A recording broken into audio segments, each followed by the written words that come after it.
Welcome everybody again to another edition of THH Sports. This is our flagship show for the football podcast where we talk about everything that happens in the NFL. You guys know we have been going through our division by division breakdown week by week. And this week we are stopping off in the AFC East to talk a little bit about the Jets, the Bills, the Patriots, and the Miami Dolphins. And joining me is a star-studded panel. As always, you know we like to have fans of the teams on when we talk about each division. Romeo finally gets to talk about the Jets and an actual division breakdown, so I'm sure that he is glad for that. But Romeo, how are you doing today? I'm all right. You know, this is the AFC East, one of the nastiest divisions in the league as far as rivalries go between all four teams. So this should be interesting. But these gentlemen right here, I trust these gentlemen will keep it very civil here tonight.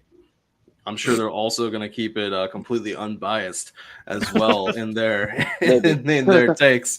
But I'm completely unbiased because I don't have a dog in the fight in this one, and neither does the other co-host of THH Sports Football, Top Guy JJ. How are you doing today? I'm good, man. Glad we get to chop it up with this fucking insufferable division. The entire division is going to the Super Bowl, especially the Jets. You know, they're all going to the championship. So we just got to see who actually goes, you know? Come on. And, of course, we want to welcome What the hell is a Super Bowl? Jets are going 17-0, baby.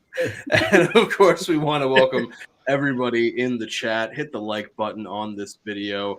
Comments your thoughts on who you think is going to be winning the division and your overall thoughts on the division. As always, we will be having a poll running so you guys can vote on who you think will be winning the division. But joining us to help sway your mind one way or another is this star-studded panel. Like I said, I know one of the gentlemen is joining us today, and so I will introduce him, and then Romeo, I'll let you take it away for the other two. Jared is someone that I went to college with many moons ago. I don't want to date either of us, but he's a good brother who is joining us here today. Jared, how are you doing today?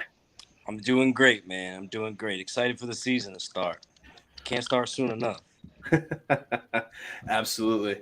Romeo, take it away. Introduce our next two. All right.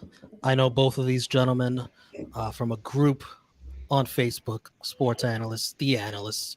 And first, I've been wanting to get him on here, especially for the UFC watch-alongs, but I got him here right now, representing the Miami Dolphins. Zach, what is up, Zach?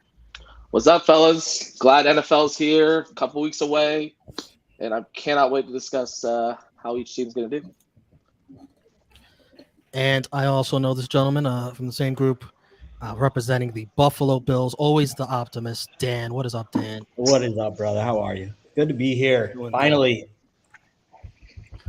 Don't you just love how we just filled up all of our boxes with the names, and then you just got Dan, Zach, Jared? Yeah, that's true. That's true. But yes, Dan has. If Dan's going to be an optimistic person, I'm looking forward to it because you never know. Maybe Devin Singletary turned into some kind of a power back in the offseason to help out the Buffalo Bills. But let's as we always do, we start off with our win-loss predictions from the three co-hosts, and then we open the floor up to discussion from our panel. So let me put up the the preview. Why are you laughing? Why are you laughing?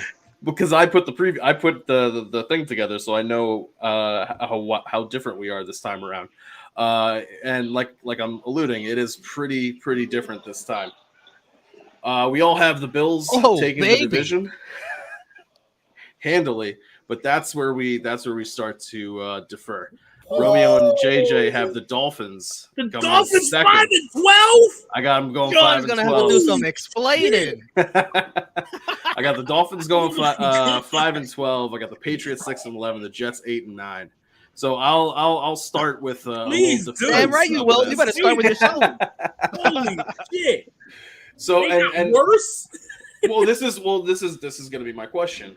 You guys add Tyreek Hill. My question is going to be the running game of Miami has always been kind of an issue, particularly very recently. You had Myles Gaskin. Now you've brought in Chase Edmonds. You've brought in Sony Michel. But I've seen Sony Michel not be that great of a running back, both in New England and then later when he went to the Rams. I saw Chase Edmonds try to step in and fill the shoes of James Conner, not really do that well, and get shipped out of Arizona. My issue to me, Miami, is going to be the run game, because if Tua can throw the ball, which is going to be one of the big questions, they need to have a complementary game to me. I also have a couple concerns about Miami's defense, but this is a high scoring league where you need to be able to control the tempo of the game. And if Tua is not able to get the ball to Tyreek Hill, then you're going to need to lean on a running game and be more balanced. And like I'm saying, that's where I'm having some issues. So Zach, take it away and let me know where I'm wrong with this running game. I want what's in his vape. I me too. 5-12 is pretty harsh, but I'm with you on the running game. The running game has been horrible the past few years for Miami. You can date us back as far as since the Wildcat happened. It's been pretty bad, and I'm with you. You got a group of guys: Chase Edmonds, Raheem Mostert, Sony Michel, and Myles Gaskin. It's a great group of guys who are not stars. And yeah, the running game scares me because the running game sets up the play action. And that offensive line is going to be still a work in progress, even though with Armstead happening. But I'm with you on the running game. It scares me because I do think that's going to be the main base of this team. Is going to be a run first, pass second offense. And I'm with you. Chase Edmonds seems to be the guy. And I just don't think the running game is going to be – I obviously don't think it's going to be great to start. I don't think it's going to be good either. They haven't addressed the running back situation in the draft either the past few years. And that's been a scary thing, especially when you see all these young running backs, especially like Michael Carter for the Jets last year, Javonte Williams, or guys like that. Those guys you could have gotten in the draft, and they didn't address the running game. And now you're kind of paying for it with these other group of guys who are not bad but not great either. And so I'm with you on the running game. It's going to be, I think, a work in progress, but we'll see what happens with Mike McDaniel at the helm. John, let me tell you something. Yeah. FanDuel, DraftKings, whatever you use, whatever you can use, or of course gamble responsibly.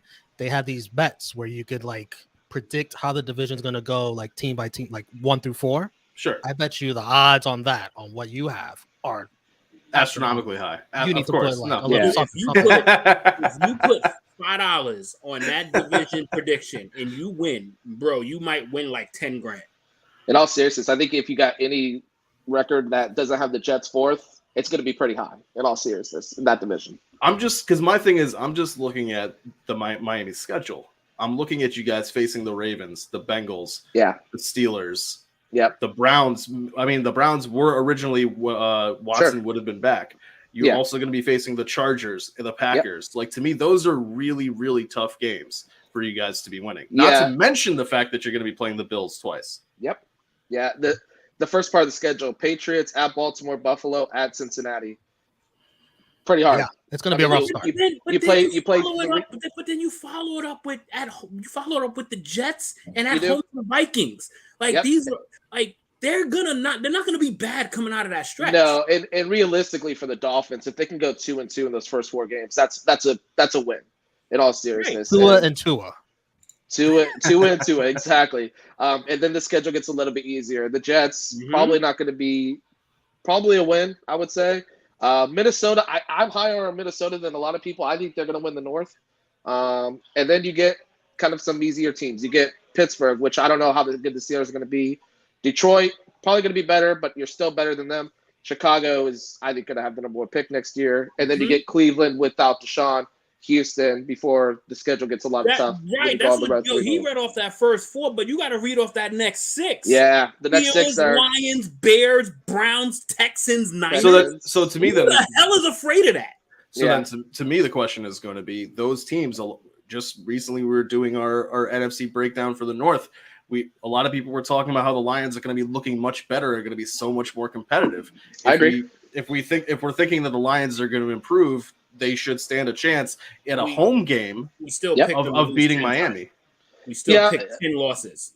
Yeah, you still. I know. I agree. I think the Lions are going to be a 7 or 8 win team. I think they're definitely going to be much improved. It is in Detroit. And Detroit was in a lot of games last year they should have won. Right. That's for damn sure. But that's true.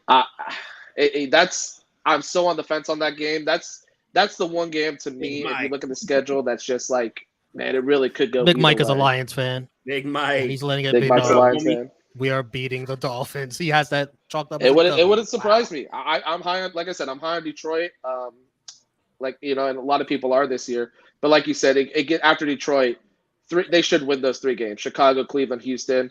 I don't know how good San Francisco is going to be. A lot of people think they're going to be good. We'll see with Trey Lance, and then and then it gets hard at LA, at Buffalo, Green Bay at home, at New England. They finish up with the Jets at home. I have them going 10-7, just to be a little biased. I think there are a couple games on there that I think are. I got teams that I think they're going to beat that are better than them. I think they'll beat Green Bay. I'm actually going to. I'm down on Green Bay this year. Yeah, I'm down on Green Bay. I think they still win the division, but they're not as elite as they used to be. Yeah, exactly. And I don't know, maybe San Francisco, I guess it could go either way. But I think the real question is you're going to see them week 3, how good they really are against Buffalo. To me, Buffalo is a Super Bowl favorite. I mean, I can see why they're probably going to be in my pick to win it all. Unfortunately, I have to give my boy Dan over here some love. And I hate to do that. Trust me. He knows that. But, yeah, we'll see. Honestly, we'll see how they do. I know week 2 at Baltimore is going to be tough, but Buffalo, this is Buffalo's division, and I'm very interested to see how they do against Buffalo week 3 at home. That's going to be – it's almost going to be Miami Super Bowl just to see how they measure up with a team that's going to be a Super Bowl favorite. I like that argument. That's fair. Yeah, I mean, look, I'm just looking at it and looking at the schedule, and to me, I don't know if Tua is the guy who's going to be able to get them these wins. That's your whole prediction right there, is that you have no faith in Tua. I'm not going to lie. I don't have faith in Tua. Well, if Tua's even going to be – I mean, Tua still has a winning record as a starter. You can't argue with that. Yeah. I mean, you can't argue with the numbers. I know it's predicated on their defense, but 5-12. I mean, goodness. Think about what he did with Jalen Waddle as a rookie. Yeah. And to get Mike Gesicki back healthy, to get Tyreek Hill on that line, and you got a plethora of running backs. None of them are stars. But, dude, like the entire fucking league, with the exception of like 2 teams, is running on a committee. Yeah. So, listen, this is going to be a fight. It's going to be a fight. I also want to see if this head coach can use him. He will. I firmly believe he will. And yes, can we talk about the head coach? How do you feel about your new head coach? I like him.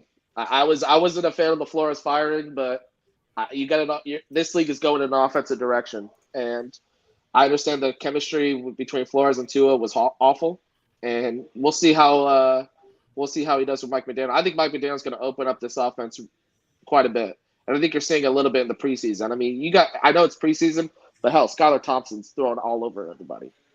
Just imagine when Tua gets on the fields, and I'm very excited to see what Mike McDaniel brings. He's just a laid-back, chill coach. I mean, if you ever see a press conference with him, it's entertaining. And I think he's going to do wonders with this offense, especially being with Kyle Shanahan for so many years.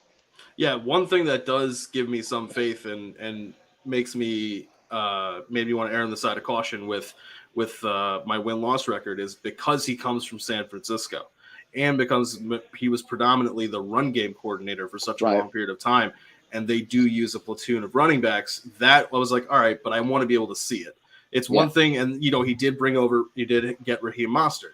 So my thing is just I need to be able to see it first before I'm going to be able to say, hey, they're going to get all these wins. That's my thing is always show it. But I think also you got to put in the fact that with them having all of those running backs is that at that time when they were all getting banged up and injured, they were all featured backs. They're not featured backs, none of them. So none of them are going to get a big workload. Yeah. Yep, I agree. And that defense, you can't overlook that defense either. That defense is still very good, especially in the secondary with Xavier and Byron Jones. And Javon Holland is just a stud. That guy's going to be a Pro Bowl player in the next few years. So I think just the defense alone is still going to carry them to some very, very winnable games. To me, one of the best things that you guys did in the offseason was picking up Melvin Ingram. That, I think, is going to be able to help that linebacker core get the tackles that they need. That is because I've had to watch him in the Chargers games against the Broncos for many, many years, and I'm glad he's no longer there. Yeah, especially go to a 3-4. Absolutely. Yeah. But look at this, John. Go for it. Armand. Barstool Sportsbook has a bet where Bills finish first, Jets second at plus 1,000. That's how you had it, right? Jets second. I think so. Yeah, Jets at 8 and 9. Yeah. So hey, I'll put $5 on it. Go for it. What's the worst that could happen? I lose $5. Exactly. Put that little coin fair where your mouth is. That's it. But let's turn from one team that has a brand new head coach to a team that has the longest tenured head coach in probably the history of the goddamn game, and that is the New England Patriots, the once former evil empire of football is trying to figure things out with old Mac Jones, and I gave them a couple more wins than my two co-hosts because I give them the Bill Belichick bump. He's going to find a way to coach them up to a win that they probably shouldn't be getting. Can I see that again? Yeah. Okay. I mean, JJ's down the worst on the Patriots in comparison. I am.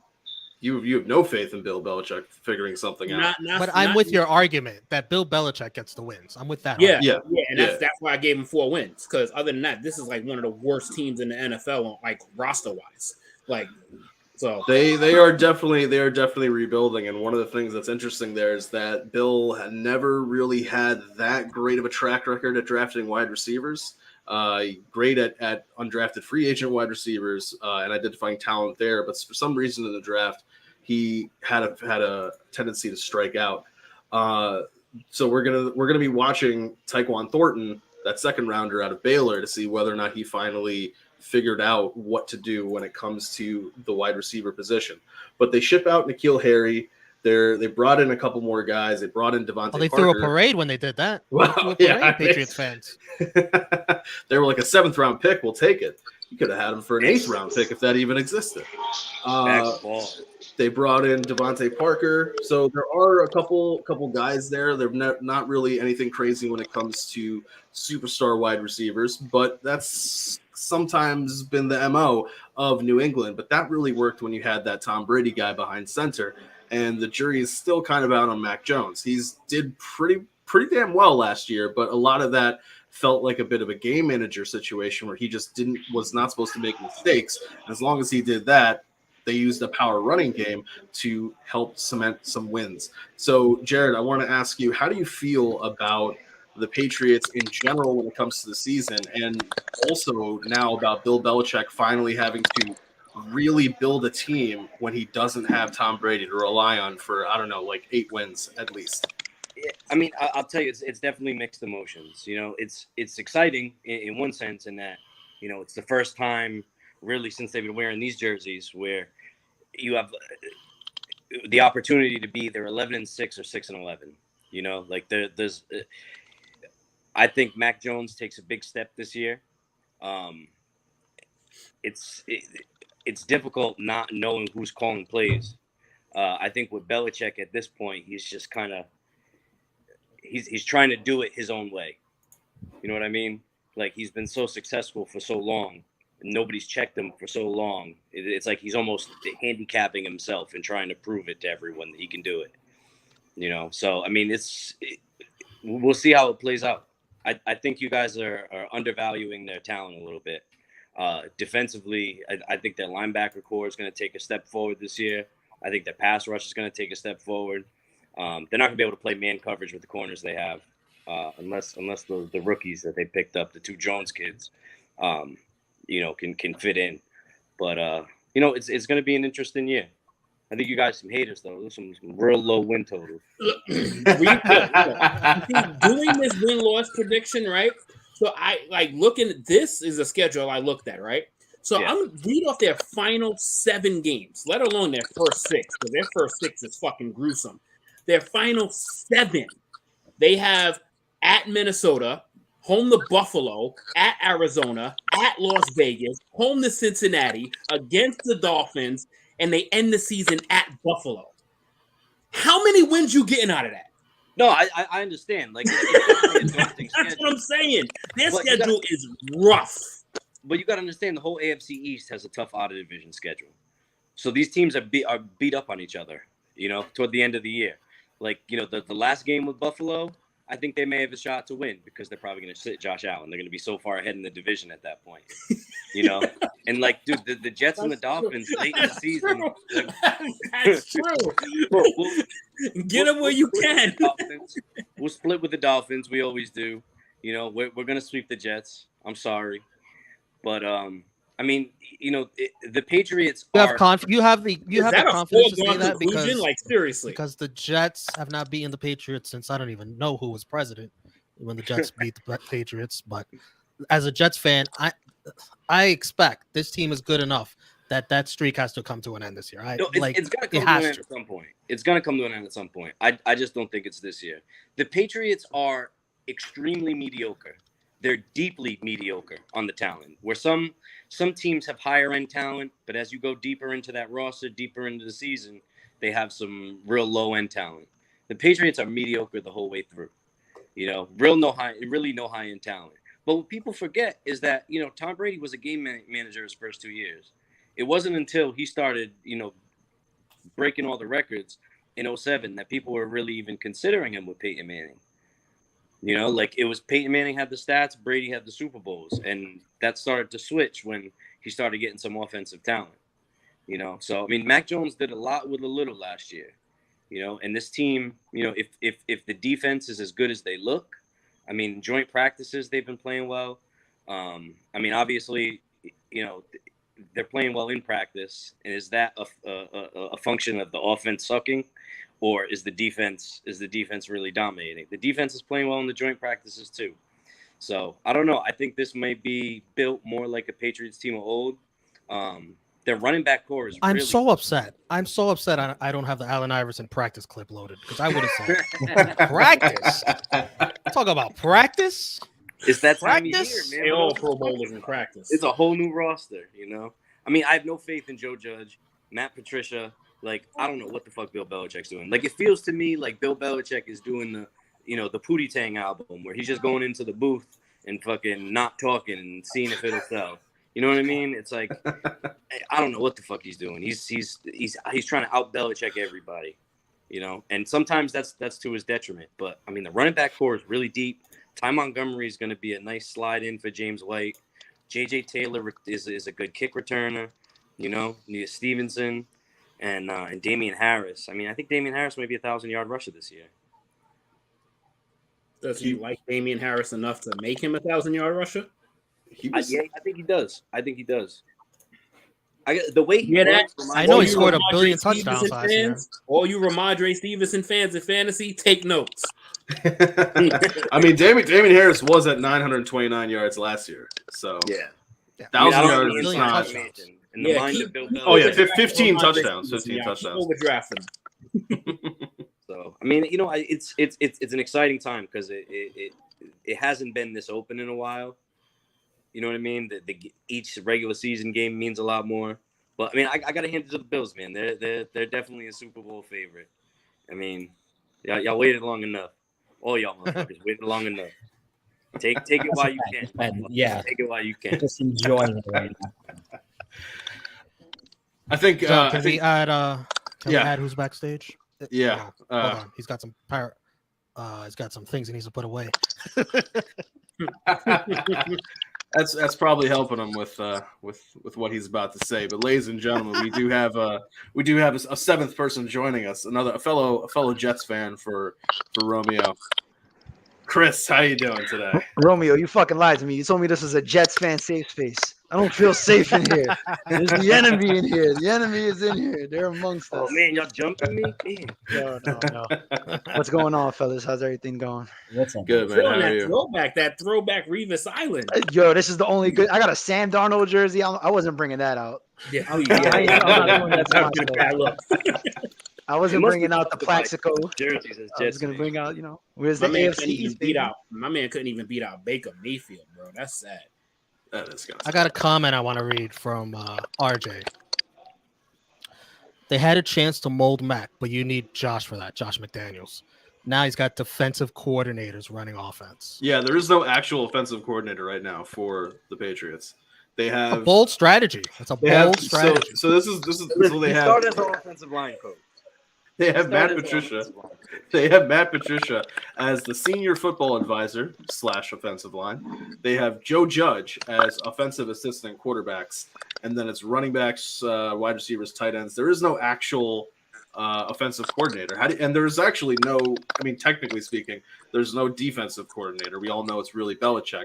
But how do you feel about not having an offensive coordinator at all?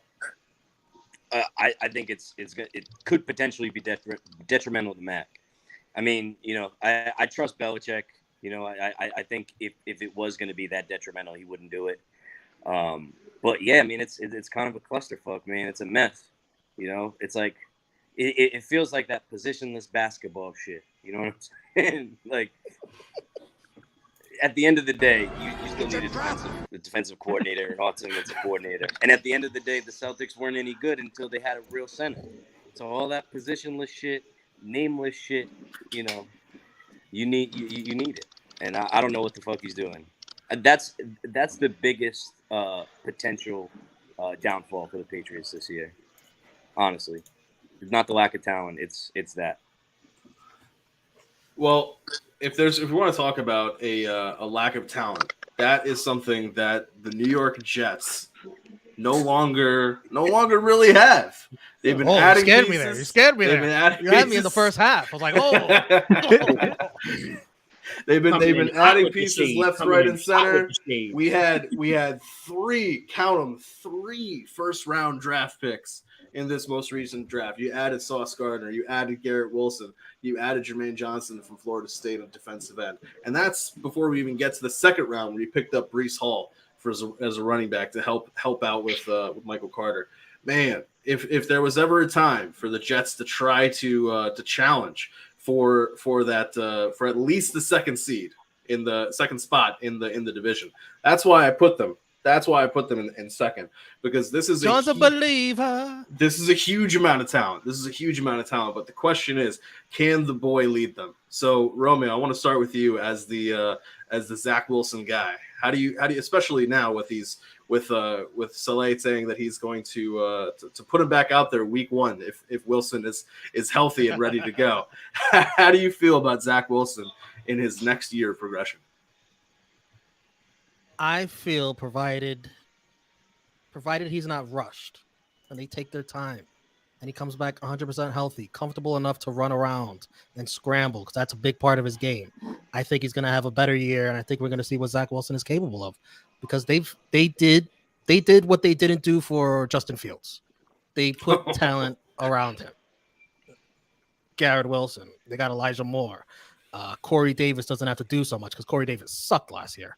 So he could take a step back and just be part of the wide receiver corps. That's a lot. I'm sorry. I knew he did. I'm sorry he did. I'm sorry he did. I saw the drops. I'm not a Corey Davis I saw the fan, drops. but he's not. He's never going to be a number one. Never. That's right. Ever. Yeah. So I think most people in fantasy are taking Elijah Moore before him. Elijah Moore is going to be that guy. Garrett Wilson before him. Yeah. They brought in the tight end, CJ Uzomah, who's also good for the locker room from Cincinnati. Good tight end. You got the running. Mm-hmm. Yeah, you got the run, and a young quarterback, that's their best friend, a good tight end. You got Braxton Berrios, who they resigned, who was a nice gadget player last year, and I was afraid he was going to go to like the Patriots and become their next friggin' Wes Welker or something like that. So I am excited to see Zach Wilson year two. He's out there fucking everybody's baby mama, so that's lifting the morale of his teammates around him. I just worry they rush him back too fast and he gets hurt again, and then he's out for even more weeks, maybe even for the whole season, and then we don't find out what Zach Wilson is in year two, and then we gotta wait till next year. And that's just the life of a Jets fan. You think this awful worst case scenario because of the bad management of injuries that's been the Jets culture in recent memories. I see that you didn't mention Denzel Mims, who has requested a trade or release from the New York Jets today. Denzel Mims. He's like Denzel Mims.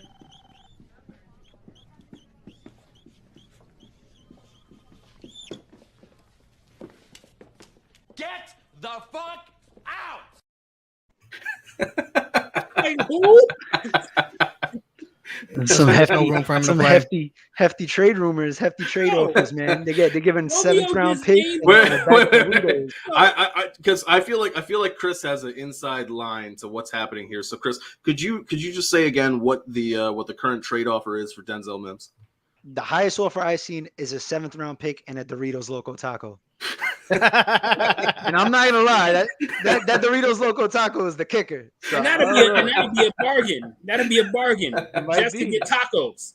I don't know. It's looking like a good trade to me. But Chris, let me read this comment real quick Romeo by just Chase named Oliver. Five pass catchers that's better than him, and it's not even a question. yeah, but I have to ask him. Let me read this comment by Chase. Zach Wilson loves tight ends on and off the field. So many Zach Wilson jokes. Oh God! Just when you thought this was a safe zone. But Chris, I wanted to ask you, how do you feel about the Jets' offensive line? Because part of the reason why Wilson injured that knee was because he was scrambling in a preseason game, and the question is going to be, why was he scrambling in a preseason game? It clearly wasn't the plan. So if he's feeling pressure and he's going to be he's going to be trying to scramble, that's going to be an issue for that knee. So how do you feel about your offensive line and their ability to protect him? And also, how do you feel about the defense, particularly with the addition of someone like Sauce Gardner? Well, I would say the offensive line, hey man, at least we got Mekhi Becton to look forward to, and like can't say that. We fucking signed 38-year-old Dwayne Brown, however fucking old he is. Still effective, but I mean he basically just takes his spot, and our O-line besides that didn't really get any better. I mean, it's just like it's not like they're terrible, but they really look terrible. I mean, these guys on paper you would think would perform a little better, but as a collective unit, I don't know, man. It's just it feels like for the last like 5-6 seasons, we're always got a quarterback that's scrambling for their lives. Like we just can't get the O-line together. Once the Brickashaw called it quits, that's it. O-line went with them. But when it comes to the defense, you added remember Mangold? Oh, that's a name I haven't heard in years. I miss Mangold. But no, the defense, adding two guys. You know, you had Jermaine Johnson, who was decent in his own right in college, and then a guy like Sauce brings much more than just like his ability. He brings that swag, that confidence that if he shows out as a rookie, veterans are going to gravitate to it and hopefully pick some of that up, and it'll make the vets play better. So I'm hoping. Hold on a second. Can we just call him a mod for now until he earns Sauce? We call him a mod, Gardner. You got that's part of the reason why I wanted to draft him so bad, because his name is Sauce. But no. All right. Ahmad Gardner. We'll call him Ahmad for now. I'll call him Mr. Gardner. But yeah, He's Mr. got Gardner. that touchdown streak where nobody scored on him. I don't know how many games. So we got to keep track of that. You part of that salty culture. Like he's coming in trying to bring swag, and y'all like, nah, get the fuck out of here. You got to earn his New sauce. York sports media. New York not sports given. media. Like Zach Wilson, he earned his swag. He's trying to bring absolutely. swag. Yeah, but he earned his swag for a totally different reason. Not even football related. Like he became my favorite quarterback, and it's like I still think he's fucking caca. But you know, not really to his. I guess we haven't seen enough of him. You know, like we don't know what's going on with Zach Wilson, and it's sad that our success. I want to say like 70% of it really relies on how good or bad Zach Wilson is this year. So. You know, I can't really give a logical prediction because I need to see how Zach Wilson actually plays a fucking NFL game this year. He played 5 snaps of a preseason game. I mean, like the jury's still out. We got to see how he can adapt to this mediocre O-line and see if he can get the ball to these weapons. And I think Breece Hall is going to be really good. Yep. And can I add another important name to the defense that a lot of people are forgetting is that Carl Lawson is back. Carl Lawson lost all of last year getting hurt in a practice with the Packers, tore his Achilles. Now he's back. You pair him with Jermaine Johnson. I hope to see continued growth from Quinnen Williams in the middle. Yeah, I was going to say, it feels like excited. a forgotten name. People don't talk about Quinnen enough. And Quinnen's actually been solid every year he's been in the league, and he just gets better. So hopefully it is another, big leap for him. Yeah, one of my major concerns for the Jets when it comes to the defense overall in general is the defensive coordinator, because before he was with the Jets, he spent like 5 years in Atlanta with Dan Quinn, and that defense just kept regressing and regressing and regressing, and they could not figure out a way to be better than like the sum of their parts, which, like you guys are saying, like on paper, this should be a really good defense, but the question is going to be, can they put that together when they're going to be in shootouts with teams like the Bills? And we were earlier saying we're talking about the Patriots and the Dolphins. The division plays a lot of out of division really tough games, and that defense is going to be like, we talk a lot about Wilson and what he's going to be bringing to the offense and the additional pieces that they've added there. But my concern for the Jets is really going to be that defense, because if Wilson falls behind, that's going to be what you're talking about. You need to see him play. We need to see him try to dig the Jets out of holes. They had to do that last year, not the greatest success all the time. So that defense has to be able to step up to really help him. But Romeo, I wanted to ask you, the Mike LaFleur, he's your offensive coordinator, younger brother of Matt LaFleur. LaFleur. How do you feel about him being able to open up the offense with the pieces that you've added? I feel confident.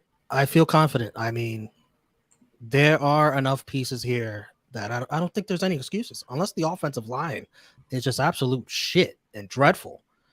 I think the weapons are there. Running back, wide receiver, tight end. Like, I feel confident. How you feel, Chris? I feel confident too. It all depends if we all know Zach Wilson's fucking dick is always hard. Hopefully his knee could stay hard. Because we need his knee. We don't need his cock. We need his knee right now. Your knee needs to be in shape, bro. You got my respect because of what you do off the field. Now I need you to perform on the field. It really all depends on what Dick Wilson does. I'm calling him Dick Wilson until he performs. That's it. We're gonna call him Ahmad. We're gonna call Zach Dick. I hate you so much. I did not see it going that way. Oh, you should have seen it. I made a comment on this like 2 days ago. Well, there's a reason. If this was a couple years ago, we would have been saving the Patriots guy for last. But a lot has changed in the past couple of years, and now we're saving a different team for last to talk about, none other than the Buffalo Bills. Dan. Yes, sir. It's tough to ask you guys questions because but for an overtime issue, you guys would have been advancing last year in the playoffs. One of the greatest endings to a game ever. That freaking game. That was absolutely insane. And you guys add James Cook from Georgia, Dalvin's younger brother. You add a piece on defense in Elam in the cornerback position, trying to make sure that Tyreek can't do that, but now you don't have to worry about Mahomes going to Tyreek. You got to worry about Tua throwing to Tyreek. But I want to ask you this. You don't have to worry about Tua throwing to Tyreek. Sorry. I wanted to ask you, a lot of people in here, we kind of all agree, yourself included, I would guess, that this is the Bills division. But a lot of people here are saying that for the Bills, it's pretty much Super Bowl or bust. So I want to ask you, how do you feel about the team overall, and more importantly, the expectations? Like, this team has a lot of expectations to live up to. And how do you feel going into the season? You guys have had a lot of down years in the past. This is, the light at the end of the tunnel. But does the end of that tunnel lead to the Lombardi?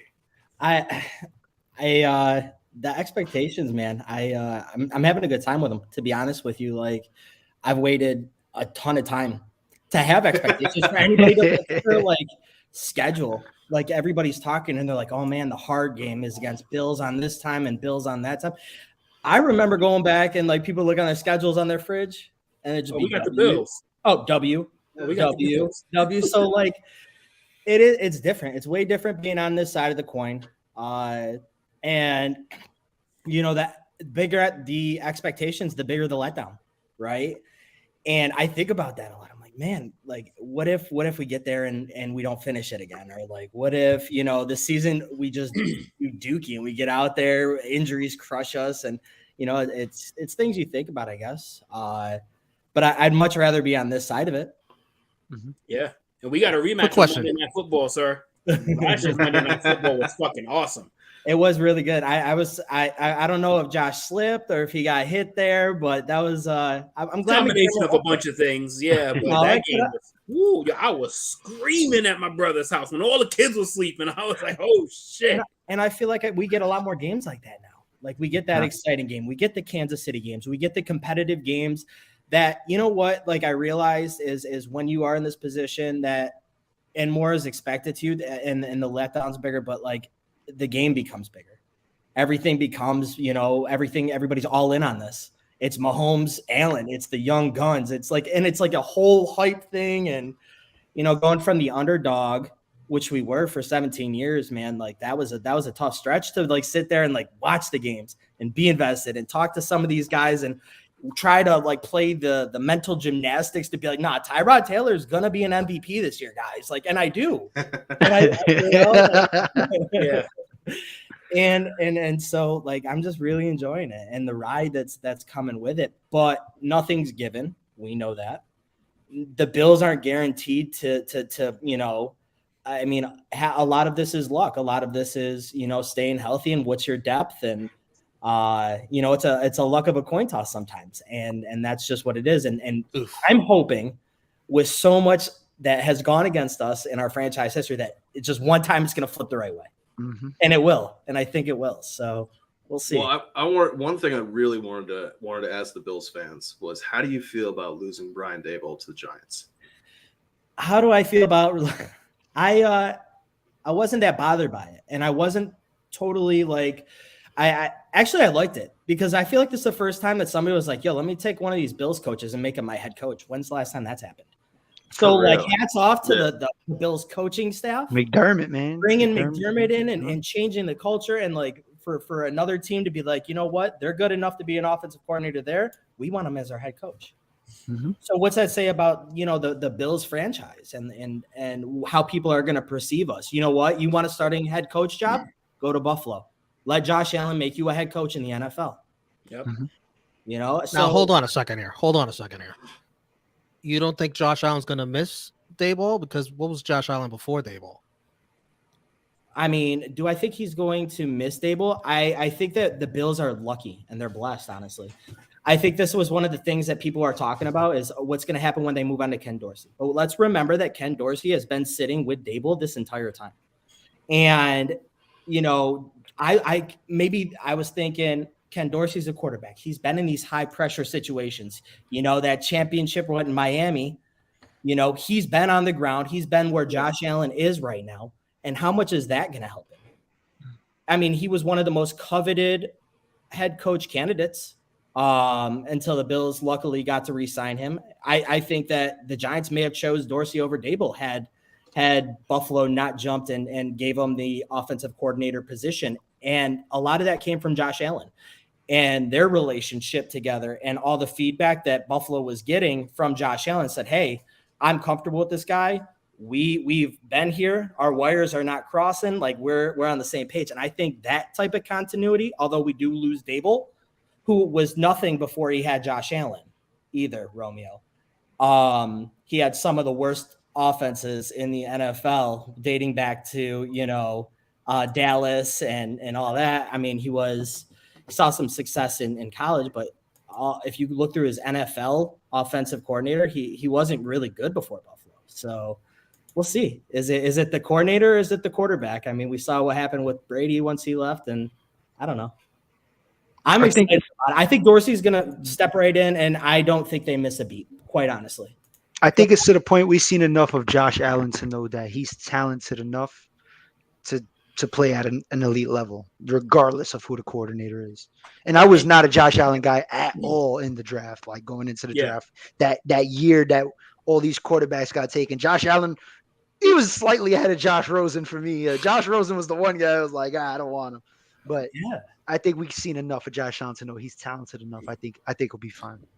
Yeah, And that guy named Stephon Diggs helps a lot. Yeah. Yeah. And then hearing a lot of the reports, especially, got to follow the Bills because the Bills is like the dogs to beat. Like they between them and the Chiefs, they're the teams to beat. And I think what's dangerous as fuck about the Bills this year is that Josh Allen's in year 5. So he's getting the freedom of kind of getting that Peyton Manning treatment in the huddle with the offense. He is being told that he is going to get a lot of freedom under center, and that is fucking scary. That's scary because Josh Allen's natural talent is unmatched in the league right now. And their defense got better. The defense was already scared. Wow. He didn't even mention Von Miller. I was getting there. Trust me, I'm the Broncos guy. I'm getting there. Yeah. Well, the defense as a whole, I mean, if you go through last year, and I think that in the AFC East particularly, if you look at our schedule, we didn't have the strongest strength of schedule last year. I thought the Bills defense was a touch overrated from everybody was like, they're the number one defense, they're the number one defense, they're the number one defense. And they played well in the playoffs to an extent. They still let up a ton of points to Kansas City, right? Albeit without Tre'Davious White, which is a huge thing right now. Word. All right. But I do think that the Bills defense was a touch overrated. I say that because I watched Jonathan Taylor put 5 on us? Hang 5 on us? Yeah, that was. Yeah. I mean, we talk about Jonathan Taylor though. But still, like you would expect the number one defense in the NFL to be able to not allow a player 5 touchdowns. True. Yeah, but that's Right. also like they got the best games that y'all gave up with the 2 best running backs in the league. Y'all gave up a big game to Jonathan Taylor, and y'all gave up a big game to Derrick Henry. But Other than that, like here's the what thing, are we though. talking People don't get a chance to run against us a ton because that we get up so quickly with Josh Allen. Mm-hmm. The best defense is a good offense, right? So we get up, nobody's going to sit there and be running the ball all game against us. But our run defense wasn't good. So to my point is they went out. They got Jordan Phillips back. He was a 9-sack guy with us 2 years ago. They went back. Our number 1 draft pick from, I think, 17, Shaq Lawson out of Clemson. Yeah. Got him back. They went out, they beefed up the nose tackle position with Tim Settle. And, Ed Oliver is going to have a big year sitting next to Von Miller, by the way. So, and then you go out and you add Von Miller and you say, hey, I'm hoping that these guys are going to get more pressure because we haven't had a double-digit sack guy since 2016. Right? We're not getting to the quarterback and we're not really stopping the run all that great. We just get up on people and then they can't run the ball against us to come back. Mm-hmm. So I think if I'm looking at a team and I'm like, hey, I want to beat the Bills, I'm running it at least until they could prove that they can stop it. Yeah. And I'm throwing it right now because Tre'Davious White's out. I mean, I'm throwing, my number ones. If you got a couple, good receivers like LA, Bills are going to have a problem opening night with them. But then, so you got but the thing was that you kind of alluding to with Josh Allen, that's what the other team's pressure is keeping up with Josh Allen. Yeah. Like that's kind of that Peyton Manning effect from years past is that teams have to literally change their strategy to keep up with him because once he touches the field, points are getting scored. And you got to keep up with that because if you ain't running the ball, you can't run the ball and the Bills are going to hang 7 every time they drive. I agree. And that's what's been working for him. So I'm hoping that when we do get into these deep playoff runs that we say, hey, like we can also we need to be able to stop the run better than what we are. One thing I wanted to ask is you guys did lose one of Josh Allen's favorite targets in Cole Beasley.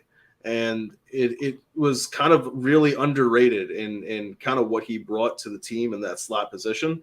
So I wanted to ask you, with the loss of Cole Beasley, who do you think is going to be? I mean, obviously we know Diggs is going to get his, but who do you think is going to be like that next guy up? A lot of people have looked at Gabriel Davis, but I wanted to get your thoughts. I do. I think it is Gabriel Davis, and I was talking to some people.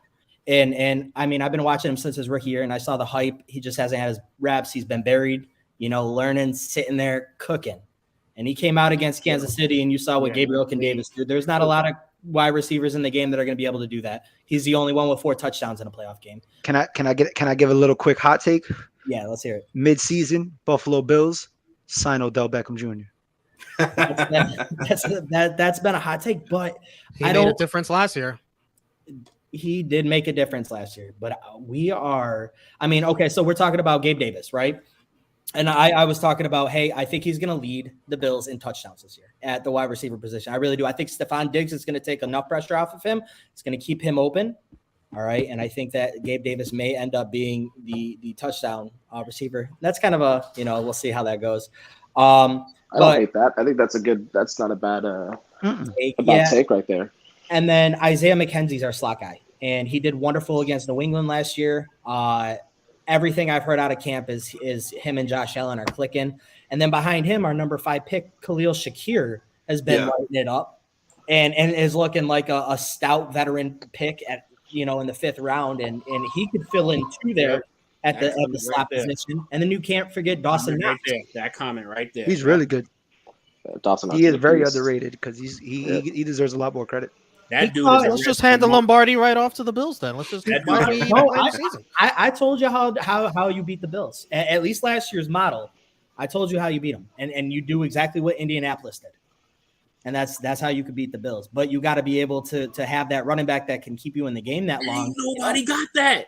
A lot of they do face a lot. I'm looking at the schedule. There are a lot of good running backs they face, especially Tennessee, Baltimore, Pittsburgh, Green Bay, the Jets, Dalvin, Nick Chubb. There's a lot of But listen, in the playoffs though, there's 2 teams that have what it takes, running back, and they could keep up with Josh Allen.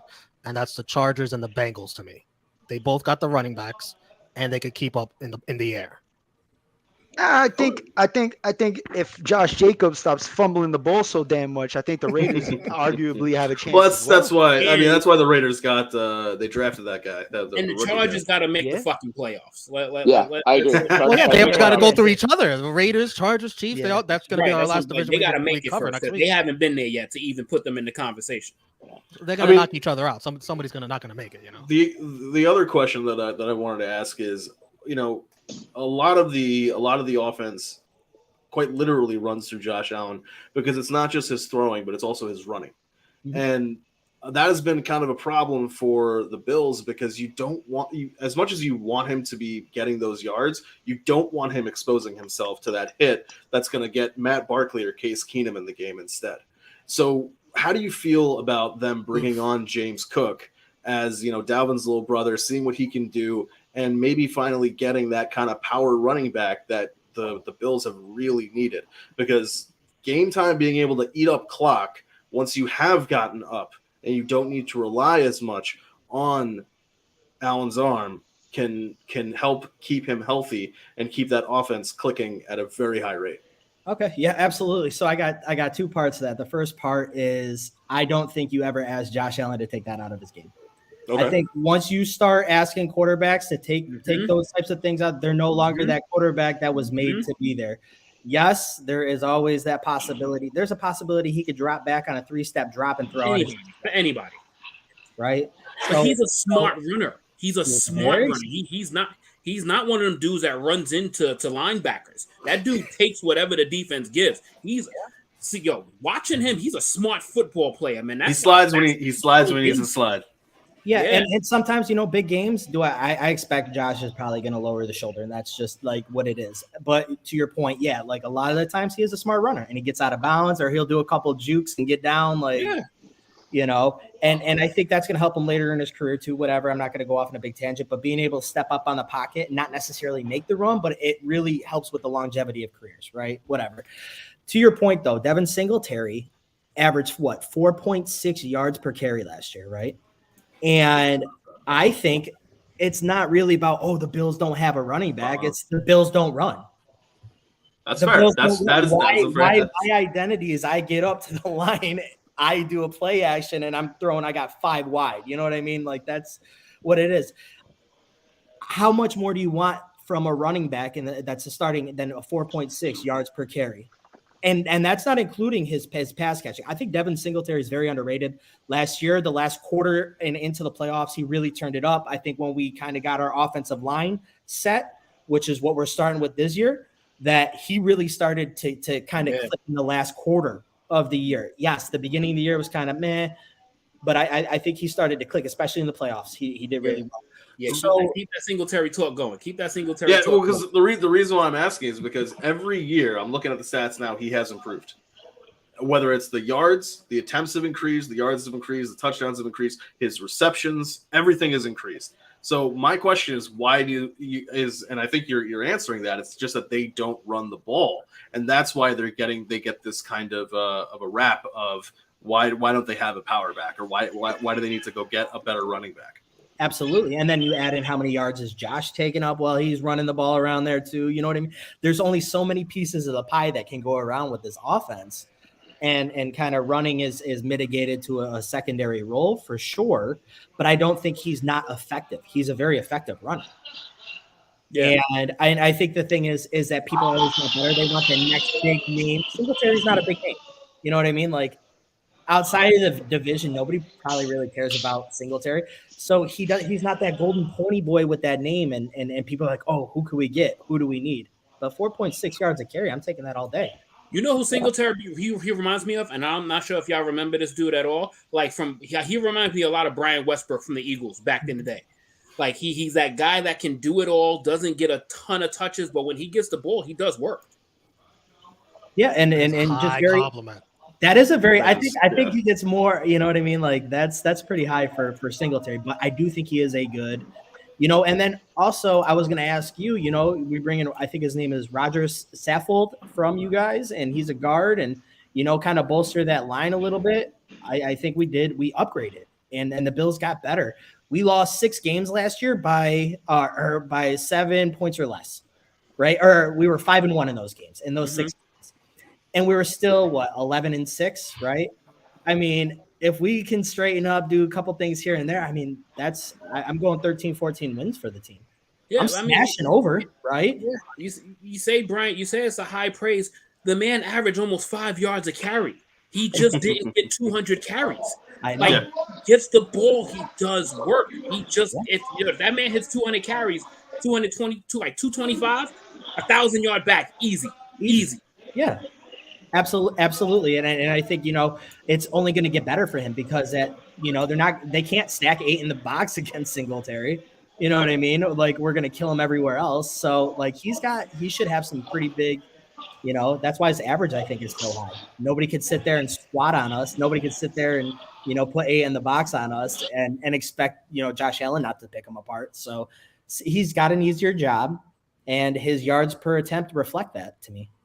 All right, easy, guys. I said reminds me of. I didn't say he's better than or as good at. Reminds me of. Is that what they're saying in the comments? He's like a wish version. Of, it's like you could be a poor man's version of the guy. A wish version. You get it? It's like a little car instead of a big. You know what I'm saying? I don't know. You don't need somebody that good when you got Josh fucking Allen on your team. Josh fucking Allen. What a crazy man. That's been a roller coaster.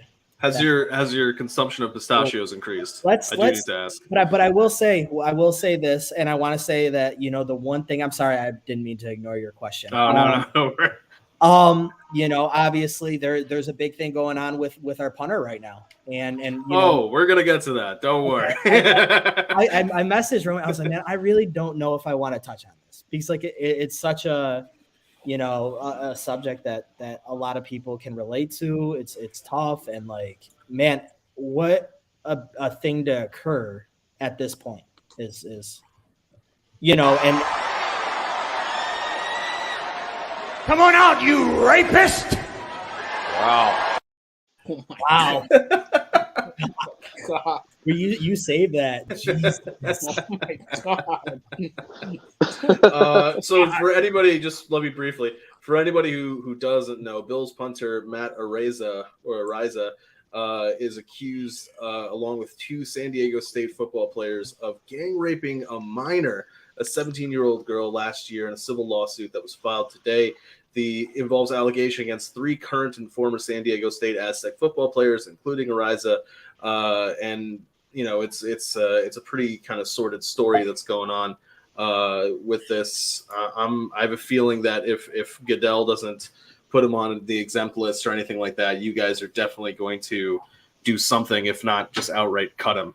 Dude, I don't like, from what I'm seeing from the journalists back home, is that he's slotted to play tomorrow. Oh boy. in Carolina. Yeah, and like no so- chance, Jesus. no chance, bro. no chance, no way. Yeah, he's got a WGR back home radio station. They said, but it's interesting. Look at this bad karma that the Bills are putting out there. Look at this. Come on. Come on. Yeah, that timing. How of do the you Bills have this guy is play at quality, all? What the fuck? dude. All right, playing the guy, especially a preseason game for what? Like, what are you doing? Like, there's no way he can. I don't think that's gonna happen. Is he the only punter on the roster right now, though? Yeah, but like, do we really punt? We don't. All right. The non-factors that is being brought up right now is fucking. We punted once last week against Denver. We punted one time, and we didn't have to. It was a 4th and 1. We could have went for it. Yeah. Like, we punted one time. I got a little visitor. Sorry, guys. I think Chris, that you're muted. I just realized. it's terrible, and I feel for the girl, her family, and I hope that everything unravels. I think the Bills, the best thing that they should do is I don't know actually, because there's no right answer for this. You cut the guy and you say, hey, I'm going to cut all my losses, and turns out that he's innocent, and it could go the other way too. So Well, I saw that clip you sent me with the lawyer, and the lawyer feels pretty confident that. that was involved in this. Yeah, that's because her lawyer posted a screen clip and basically was talking about doing a deal, and Matt Ariza's lawyer was like, I'm not doing a deal with you. There's no way that I don't care. I don't want it to go to civil court, but I don't care because I'm not doing a deal with you. So we'll see whatever comes out with this. Yeah, if he's avoiding criminal charge, I mean, from a personal standpoint, if he's avoiding criminal charges, it's the best thing for him personally. But I mean, man, that is a crazy. I heard it's still an open investigation at this point. Oh, it's from the law enforcement side of things. From criminal, correct? Okay, gotcha. Wow. Yeah. All right then. Yeah. And he's still gonna play tomorrow. I think the plan tomorrow is like their first punt. The line is just gonna disperse and let him get creamed by like 8 different linebackers. They're just gonna cream him. Dude, You might as well just cut him at that point. And then McDermott's that's gonna the do thing. McDermott's gonna do the Ari Gold. Get the fuck out of here. Is how much bad publicity is a punter worth? Yeah, Honestly, regardless that's if he's innocent, whether he's not, whatever the case may be, how much? I mean, Tebow didn't get a job, a lot of it because he got publicity, and he wasn't worth the circus that followed it. A lot of people will say is an agreeable thing. How a punter? We can go out and get another punter, guys.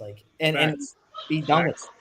Actually, you know, be And really it sucks. bold. He's good, but he's a punter. What would be really bold is if they just didn't. They cut him. They didn't get a punter, and they looked at Josh and said field goal or touchdown. That's it. That's it. I feel like that's the pressure that Josh will thrive in. He's got it. Yeah, that's what Now Dan believes every 4th down. Yeah, now Dan believes in the team so much he's like, cut the punter. Look, Wasn't there a high school team that did that? They didn't punt it at all or something like that, and they had like a crazy attrition rate of success. Probably. I was gonna say it feels like a high school situation. We're going 4 straight. I think the Steelers kicker had got injured, and all they had to literally go for it on every single 4th down. Whatever side of the field or they just fucking just punted on the drive, like literally just some Hail Mary type play, like whatever. Like let's just end this shit. Oh man, that's crazy. I wanted to ask, do any of you guys have questions for each other? That's also a fun part. Where's the Patriot fan? I wanted him. I think he had to dip out. He was having some connection issues. I want had connection issues too.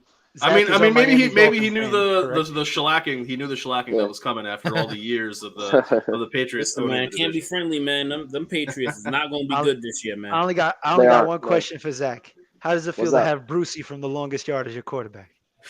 I'm not gonna comment on that. I was gonna be like, that's Russell Wilson's little brother, you know. Yeah. I hope Tua plays good. I really do because I like him. Me too. Oh, my man is taking the practice. I missed all the Dolphins talk, but I give Tua a lot of shit, but I like Tua. I love that the Dolphins PR team right now is like, because his thing that like, he's got a weak arm, Dude, any throw that he does, it's over like 20 yards. It's like everywhere. Most accurate who's got an arm? Like, is the whole offense just going to be short passes to Waddle and Hill? Yeah, I hope not, but more than likely. I think he'll take some shots. The offensive line's so much test better that though. home. I mean, it's still not great, but it's so much better with Armstead there, and they'll take some more shots and whatnot. But I do have a question for my buddy Dan. Are you guys going to win Week 1? That's arguably maybe the toughest game I've got to pick in my. Well, do you see? Dude, there's no way Donald plays Week 1 after he's out there with 2 Bengals. Yeah, spamming people Donkey Kong style. They said no discipline action was going to happen though. No way. Yeah, they came out and said that. It only matters if you do it on Monday Night Football against a quarterback. Against Mason Rudolph. That's ridiculous. He should be suspended. For those who are unaware. A brawl between the Cincinnati Bengals and Los Angeles Rams forced both teams to halt their inter-squad practice. It involved, just reading this is so fucking funny, a Rams defender who was unable to be identified from a distance, that's why it's funny, was engaged with Bengals right tackle La'el Collins. The defender had Collins wrapped up from behind, arms around his chest, seconds after Joe Mixon was a few yards downfield. Collins took exception and swung punches, and that led to Aaron Donald ripping helmets off of people's heads, apparently. And not just one, but 2. He decided to double what Myles Garrett had done to Mason Rudolph, because, I mean, I guess when you're, on the defense, you kind of want to just one-up the guy. So, yeah, Donald. Here you go, John. I'm just saying. That's so great. Nah, bro. That's 300. That's 300-pound Bengals, B. Yo, they should be suspended. The fuck? 300 pounders, bro. Like, why are we defending them? Yeah, there's a tweet. You got that picture. He's got both of the helmets, and he's just like sitting there like a Marvel character. When that happened, and Burrow saw that happen to 2 of his guys who are supposed to be defending him, his Achilles and ACL was just like, wait, no, it's gonna tear again. No, about that. Yeah, there's a tweet out there that said the club's handled everything, so the league doesn't get involved, and whatnot. So it doesn't sound like what did they handle? And Bengals remember what Aaron Donald did to them in the Super Bowl. And then they didn't forget. The North remembers. The AFC. Oh, by the way, John, just to give you a heads up, I was looking at this. If you think Buffalo's going to win the division, which I think we all do, and if you choose the Jets not to finish last, and if you pick any exact order, you're going to win money. Just because the odds are just so ridiculous. It's like plus on FanDuel, it's plus 1,300, plus 1,700, plus 2,200, plus 2,600. That's if Buffalo wins and the Jets don't finish last. Chris, you didn't see this. This is the reason why my predictions for the season. I have the Dolphins at 5-12. I was getting some shit for that. What's more surprising, he got the Jets finishing second in the division at 8 and 9. Damn. Holy shit! Oh, exactly. I don't see 8 wins. I mean, they're scheduled to start. They could easily go 0-6. I could see 7 if they're good. If they'd have to beat the Patriots twice, which is something they haven't done once in so many seasons. I have them. Hold on. Well, and to your point, because I can tell you what games I have them winning. I have them winning at Cleveland. Okay. At Pittsburgh. Zach Wilson's playing. Miami. One of the New England games, their home game. I have them upsetting Buffalo. I have them beating Chicago, the Jaguars, and at Miami. Some of those wins I don't think are that crazy. The Buffalo win, yes. Beat the Patriots and the Bills in the same season? Yes. I mean, why not? I think there's a better chance. They haven't won a division game in 2 years. They're going to win 3? I'm looking at how they're adding to the team. I'm looking at how they're building behind this kid. But the Jets beat Cincinnati last year, and the Bills lost to the Jags. So I mean, like saying that, it's not the craziest. I mean, this isn't guys. Just don't forget they did name a movie after Any Given Sunday. You know that phrase. It's possible. The Jets beat Cincinnati with Mike White. Mike White. I'm looking at it. Game. Hold on, you don't. Oh shit, that's right. I'll tell you what. That back part of their schedule. The back part of their schedule. I could see 7 wins. Yeah. That Buffalo win is tough. That Buffalo win is going to be tough. Yeah, I think it's possible. but I don't think it's likely. Because I mean, think about it. You guys are saying 7 wins. I put them at 8. Like, all I'm giving them is swinging 5. one of the games that you guys have down. You got to put a $5 bet on that division prediction, man. You got to put it in. We'll see. But you guys have any other questions for each other? I had a fun question. I wanted to ask Dan and Zach, and also Chris. How do you rank your hatred of everyone in the division? 1, 2, 3. Oh, that's so easy. Don't put the Patriots at the top. That's so easy. It's it's crazy. It's Jets. Jets are my most hated team. Buffalo and then New England. What? Yeah. Seriously, I'll always hate I hate the Jets. I just go into Miami. Jets. I've been to so and many also, Dolphins is it because of the teams or because of the fans you know? Is it because of me? A little bit of both, probably. Yeah. It's no, because if it were all fans, it'd be Buffalo 1. Oh, what? No, it's I went to so many Dolphin games down in Miami, and those fans are so stupid. I mean, it's just ridiculous. I mean, New England, yeah. I mean, I understand New England's going to be good. I hate them. Trust me, I hate them, but it's like it is what it is. And then Buffalo was always, until now, Buffalo was always kind of down, 4th place and all that. And trust me, I despise Josh Allen with a passion, but I'll always hate Josh. I hate Josh Allen. Why? Some people hate all Josh. He's like a golden doodle of the NFL. Like he's a little. He's a cocky little piece of shit. He's so sweet. Like what do you mean? What don't you like about him? Oh, there's a lot I can't stand. Like specifically, like what don't you like? I don't like the fact his fucking hair in the wind. The way it moves when he moves. The way he runs, everything. I just never liked the guy. I don't like the guy. He's good at everything he does. He's a good. Yeah, I mean, he's a great. He's a top 3 quarterback in this league. I can't deny it. I just don't like the fucker. No, I get it. I definitely get it. There's something deep there. It's the fans. Really deep. It's the fans rubbing it in. I hated everything. Yeah, it's the Peyton Manning. I hated his walk. I hated his walk. I hated his talk. I hated the way he fucking walked with his chest up on the field. You're fucking welcome. Everything about You're fucking welcome. Dan, how do you rate your hatred of the dude, I love all these teams. We get to go every Sunday and just whoop them, and it's like the easiest division in football. I love you guys. Like I'm like, son of a bitch. Y'all are single-handedly giving us a playoff spot and maybe home field advantage. I love my division. Finally, sounds like Patriot fans. Yeah, that tune is lovely now. Yeah.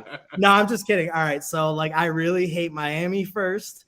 I hate the Pats second, Jets third, because we're New York brothers. Like so, like I still feel like, hey, if we're not there, downstaters can get some love. You guys are basically I have it. I have it. Patriots, Dolphins, Bills. Chris, do you have it any different? No, I got it as the same as you, man. Patriots, man. Fuck the Patriots. I love Tom Brady now because he's not a Patriot. When he was a Patriot, I hated Tom Brady. But I always thought that Bills Dolphins rivalry when we were young, Marino, Kelly, and it was just like so intense. Yeah. I think that's that what makes sense. Like those. I mean, I hate the Dolphins second just because man, I don't know why. We just hate each other. I think it's like Chad Pennington days. It's like, Chad Pennington wanted to play good for the Dolphins. Jets Dolphins to me, and I'm biased, but Jets Dolphins to me may be the most underrated rivalry in the NFL. It's always a good game. Rivalry. It's always a fun game when they play against each other, and it's always heated. And then the Bills, I don't even hate the Bills. I actually like Bills fans. Any fan base willing to throw himself through tables is great with me. Maybe we're going. Bring the tables. Well, don't invite me to a Bills tailgate. I get my inner Jeff Hardy on. Like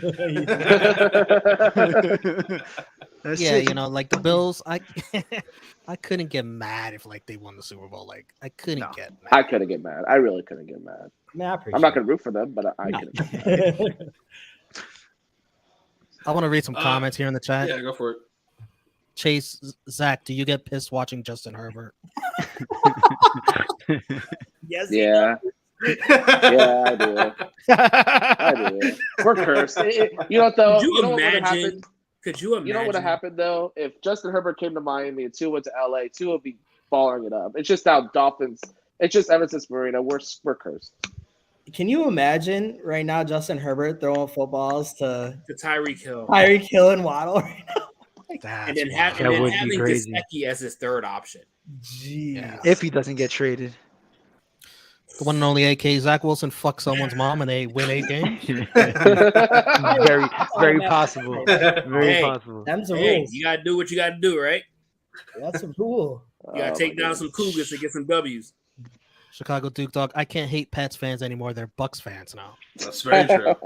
It's very This true. is true. Yeah, I'm surprised y'all He found. also adds. You ever seen Those the fans are getting cocky now. Win a Super Bowl first. Ooh. What do you? Well, we got 2 AFL championships. All right, like let's settle down. All right. I mean, Chase says, man, "I the miss hype sad is Bills going fans." Well, you gonna miss them even more because he gonna be here for the next decade at least. It's gonna be wild. We might as well buckle up, gentlemen. That's why I had a dynasty draft that started yesterday. I was the first person to take quarterback off the board. First round went Josh Allen. I was like, how am I gonna? He'll be in my. He'll be in. I'm trying to get him for sure this year too. I think he'll have a John, good year. I think he could win MVP. I remember doing fantasy and like I wouldn't choose anybody from. I'd be like, no, I'm not choosing. Who am I going to choose? Nobody. Lee Evans, maybe. Like Robert Woods. John, I got Robert 3 Woods videos. was one that got away. Oh yeah, definitely. What was that, Romeo? I got 3 videos sent in by people who could not make it here tonight. I have 2 Jets videos and 1 Bills video. What do you want me to play first? Go with the Jets. This is my good buddy Oz. The Jets season is that they are still gonna suck, but they have improved. We will see progression. I say they win 6 or 7 games tops. We're still rebuilding, so it's got to be patient with what's going on. Zach Wilson is injured for the first game, probably going to be out for the second one, not really sure, but we will see him this year. He's going to be much improved from last season. I expect him to make a big leap. We lost Mekhi Becton for the entire season, so that sucks, but our offense should be a lot better than it was last season. We are going to lose a lot of games. It's just the way it is. It's just how it's going to be. But there is going to be progression. This Jets team is going to field a much better team this season. I don't expect them to be higher than 3rd place in the division. Good chance they could be last because the damn team is cursed, the goddamn Jets. But I'm excited to see how Zach Wilson does. I'm excited to see the leap that he makes this season. His arm is a beast of an arm. So we'll see what happens. Jets, Jets. Zach Wilson does have a strong arm, though. I didn't really realize that, but like for how little he is, he's got a cannon. He's tiny. Yeah, sure. Is he like 220, 215? He's not a. Let me see. I heard that's not the only thing strong about him. All right, No, dude, calm a freaking baby's arm older than an apple. He's 6'2", 221. 221. I mean, that's kind of smaller. I feel I like. think that's a lie. I think they're both lies. There's no way we're the same size. I cannot. He looks smaller than me on TV. There's no way we could be. I Like, swear. Well, it's when on they TV. make a wrestler's Chris. stats. It is on TV. That's right. But still, Yeah, it could be a wrestler's stats. You think he's got a top 5 arm in the NFL? No. too early to tell. No, Like Too early to strength, tell. just strength wise, just It's- like off yeah, of it's Nah. too early to Too tell. early Yeah. to tell. All right. Not yet. top 10. Top 10. Yeah. Yeah. Maybe. How's Malik looking? Let's go. Malik looks like he's a backup. Yeah. He is. He's a He's backup got a quarterback. I ain't buying into none of that conversation at all. This is Ryan Tannehill's team until he fucks it up again. And he Again. will. Again, Listen, I'm a realist about that. He's gonna get us there. He just has to finish the fucking job. Yeah. Zach. When Tom Guy mentions Ryan Tannehill, Does your blood boil? Like, do you hate this motherfucker, or is it just like good riddance? Good riddance. I don't hate Ryan Tannehill. I mean, I don't hate anybody who leaves Miami. The coaching staff and the GM and our owner have just been so bad. It's just I can't blame them. I mean, I got a question for Zach real quick. Can I interject, gentlemen? Of course. All right, dude. What do you think about this whole thing with Tom Brady's about to be your quarterback? You're about to have Sean Payton as your head coach, and just now you lose a draft pick. You lost your first round draft. Like you went from like what? Like how wild would that have been? It would have been fantastic. I mean, it would have been exciting, and I don't know how much of it's true. It's got to be somewhat true. They lost the pick. I mean, just the one. Well, yeah, I think they lost another late rounder or whatever, but and that's going to hurt. I mean, it's really going to hurt them because they had two going into next year, and if they were to move off to you could use that to go get one of the good quarterbacks coming out. And if Tua doesn't succeed, yeah. So yeah, it sucks. You know, you could have had Sean Payton, Tom Brady, would have made things fun, especially in the East, not just playing New England twice, but obviously challenging Buffalo. But you know, it is what it is, and you move forward. And I'm just gonna dwell on it. And Actually, I felt that over here. I have a follow-up question. What does Tua succeeding look like to you? I don't know if you can playoff win. It's got to be playoffs. I mean, I think in the AFC, how loaded it is, if you get to the playoffs, that's you almost should be happy, especially with having probably the best team in football in your division. If you can get the 10-7 playoffs, don't talk about playoffs. You kidding me? Playoffs? I just hope we can win a game, another game. But they're not better than the Bills. They're not better than the Chiefs. They're not better than the Bengals. But you know, you get in, anything can happen. But I think if Tua can lead them to the playoffs, and he's the reason why, then that's a good year.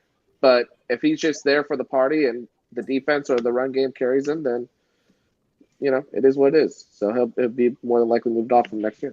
How bad does what if they get to the playoffs? Can I say something real quick? What if they get to the playoffs, but he has like a game like Hurts had in the playoffs, which was fucking awful?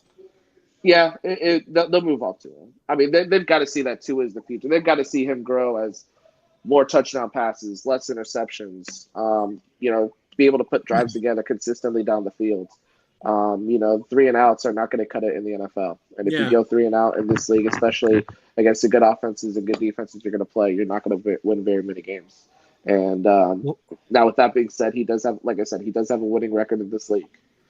Regardless of how he's got it, he has a winning record in this league. I mean, I was about to say, you guys got some real tough memories, honestly, man. That's usually the young player's way of getting through the tough times. If they make it to the playoffs, that's the step.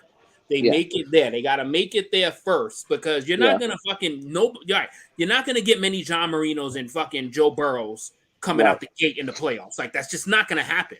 Right. So, well, there's no Ryan Fitzpatrick around to hold his hand and save him and win some games. Yeah. We got winning percentage. Yeah. It is what it is. But who's the backup? I agree with Zach. Definitely agree with Bridgewater, yeah. Oh. I agree with Zach. If they make it, that's a step. That's a step. And you look how the team did with Jacoby Brissett last year. It was bad. And Tua came in, and Tua got them in the lead, and they lost 3 games last year off game-winning field goals, which were ridiculous. But he got them in a position to win, and the defense let him down.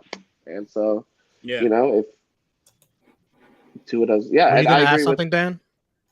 No, I was thinking to myself, like, I do think that Tyreek in those close games is going to be so clutch. Like, I hate that guy. He's so slippery. I hate him. I'm glad he's out of the AFC West. And it's not even that Tua really has to like throw bombs him. No. He's going to turn 10 into 40 real quick on you. You know what I mean? So I think I hate him for not wanting to come to the Jets. Oh yeah. I was gonna say he's on my shit list. Like I will purposely not draft Tyreek Hill in a fantasy. I forgot about that because he got to choose, right? Pretty much. Yes. Yeah, Both trades were accepted. I will say this about Tua. I mean, the same thing. We got to see it from Justin Herbert. I want to see Justin Herbert win some big games. Yeah. He hasn't done it yet. Did he throw for 5,000 yards last year? Who gives a fuck? I think so. But Yeah. what do you mean? I don't care. No. Justin Herbert better make the playoffs. I think Obviously, Justin Herbert's not going to be replaced or anything Yeah, there's like that. way more pressure on Justin Herbert than there But is Justin Herbert with that team, He did throw if 5,000. they don't make the playoffs, 5,000 yards in his second year. 5,014. How many games did they win? I mean, there's 9. only so that's a team thing, bro. Like 5,000 yards this dude threw in his second year. But then if Threw a lot of bad doesn't have the greatest year, it's a Tua thing. But if Justin Herbert throws for 5,000 yards and they don't make the playoffs, it's a team thing. I mean, but That's kind of biased. Tua does both. Tua doesn't throw for 5,000 yards and he doesn't make the playoffs. Herbert hasn't won big games. They had the same record last year. That's a team. Sorry, guys, I got a little. Oh, Trust me, bro. I understand. Mine is around here, dwindling around here somewhere. Hello. Is she a Dolphins fan? Huh? Hey, listen. He got nothing to do with this. He has nothing to do with this. Hey, who's your favorite football team? All right. Yeah. Hey. It's bad parenting. She is growing up during the right Bills era. I'll tell you that. Yeah, that's true. We're calling ACS on this. We got to get a case going on. We're not raising them right. No, I'm joking. Could you put her through a table when she was there's some Stockholm syndrome going on here.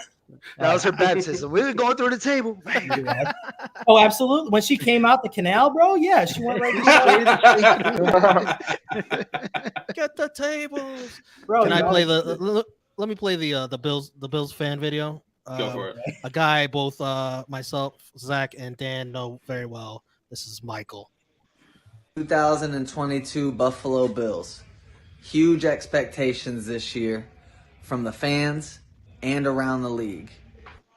With Josh Allen looking like an MVP candidate, our wide receiving core looking super deep at tight end, good offensive line, and the league's #1 returning defense only getting better with the additions of Von Miller and Khair Elam.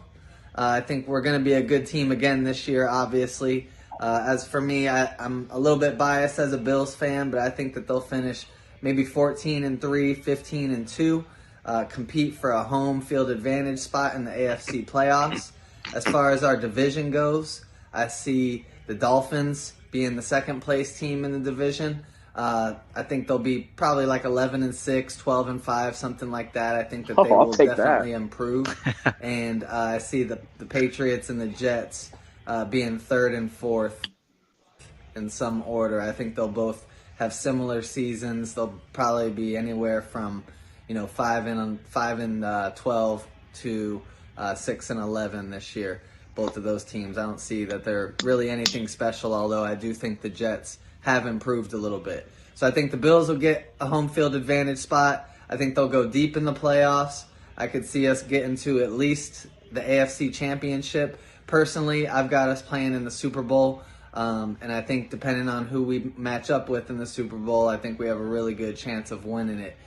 Really, I think we can play with anybody in the league this year.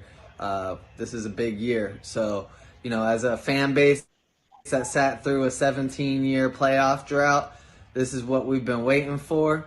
Part of it scares me with all the hype, but let's see if we can deliver. Let's go Buffalo. Let's go Bills. Does it scare you too, Dan? Does the hype scare you? No, I'm embracing it. It does from time to time. I'll get in my head and I'll be thinking about it and stuff. But I'm just embracing it. I haven't got the hype before. I've never had it. It's something that everybody should enjoy. Your team should be favored, and everybody's looking at it and oh, this could be the team to beat. It's a good position to be in. I'm just soaking it all in. Let me read a few comments and then we'll play the last video. Armand, Bills need to win a coin toss first before winning a Super Bowl. Wow. You got to worry about that. Whoa. They changed the rule for Josh Allen, so we don't have to worry about that. That's right. Josh Allen rule. Josh Allen rule. Josh Allen rule. And Chicago Duke Dog says Dan looks like Josh Allen, sort of. That's a compliment right I like there. that. She's gonna get excited. And let me play this final video. This is my good buddy, Jets fan, Tyson Rauch. He's got his own YouTube channel, covers the Jets in great detail. He couldn't make it tonight, but he sent in a video talking about the Jets. What's up, everybody? My name is Tyson Rauch from Let's Talk Jets. The 2022 New York Jets are going to be a very, very interesting team as they have a nice mix of young players and veterans as they continue this rebuild, hopefully to return to some kind of promise and playoff capability. But on offense, second-year quarterback Zach Wilson is currently injured. Hopefully he'll only miss a game or two. But when he does return, he's going to have a lot of playmakers, elite-level playmakers, that should take a lot of pressure off him. You have wide receivers Garrett Wilson and Elijah Moore. Elijah Moore, year 2, has breakout potential where he is an excellent route runner, super explosive. Garrett Wilson, a tenacious wide receiver, another good route runner. So you have those two guys there. Corey Davis, the veteran guy, Braxton Berrios, another versatile player. And for the first time in decades, the Jets have tight ends that can actually make an impact in Azuma, Conklin, and the young kid Ruckert. I guess the biggest question with the Jets on offense is the offensive line, where Mekhi Becton's out for the year. They signed, free agent Dwayne Brown, Pro Bowl guy last year, but he's on a tail end of his career. But they have a stout line where they have Laken Tomlinson and Vera Tucker at guard, potentially 2 Pro Bowl guards. So if this line can stay intact and protect either Zach Wilson or Joe Flacco, there is potential to make some pretty big chunk plays and splash plays on offense. And they could also feature the running game with Breece Hall, Michael Carter, and Tevin Coleman. So I like the versatility and the flexibility offense. On defense, could be where the Jets are going to make their biggest improvement because they were so bad last year.